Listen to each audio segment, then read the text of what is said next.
আসসালামু আলাইকুম রহমতুল্লাহ।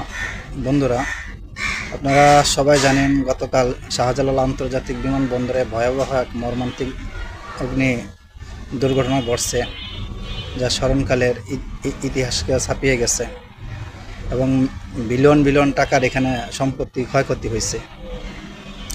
তো এই যে এত বড় একটা নিরাপত্তার মতো জায়গা, এই জায়গার মধ্যে এরকম একটা দুর্ঘটনা ঘটে গেছে এবং বাংলাদেশে এটা আগুন লাগা এটা নতুন কোনো ঘটনা নয়। বছরের পর বছর ধরে এরকম ঘটনাগুলো কিন্তু প্রতিনিয়ত ঘটে যাচ্ছে, কিন্তু তারপরেও বাংলাদেশ ফায়ার সার্ভিস বা বাংলাদেশ সরকার প্রশাসন এই যে অগ্নি নির্বাপন করার জন্য আধুনিকায়নের কোনো ব্যবস্থাই কিন্তু নেয় না। প্রতিবারই বড় বড় দুর্ঘটনা ঘটে আর বলে জনবল সংকট, অর্থ সংকট, যন্ত্রপাতি নাই, এই সমস্যাগুলো কিন্তু বলতেই থাকে, কিন্তু এগুলো নিরসনের জন্য কিন্তু কোনো চেষ্টা করে না। তো দেখেন যে হাজার বিলিয়ন টাকা এখানে ক্ষয়ক্ষতি হয়ে গেছে।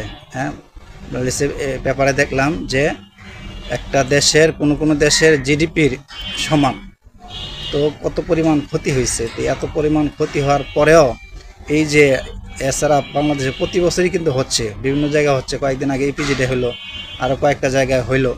তো এই যে জায়গায় দুর্ঘটনাগুলো হয়, এত কিছু হওয়ার পরেও এই প্রশাসন কোনো ব্যবস্থা নেয় না ফায়ার সার্ভিসকে আধুনিকায়ন এবং আরও বড় পরিসরে এটা বিস্তৃত করার জন্য।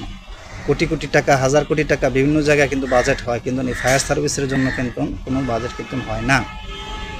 তাই প্রশাসনের দৃষ্টি আকর্ষণ করব, দ্রুত এই বিষয়টা আপনার নজরে নেন। ফায়ার সার্ভিসকে আধুনিকায়ন করার জন্য বরাদ্দ দান করেন, বাজেট বাড়ান, শুধু কথায় না কাজে প্রমাণ দেন, কাজে প্রমাণ দেন।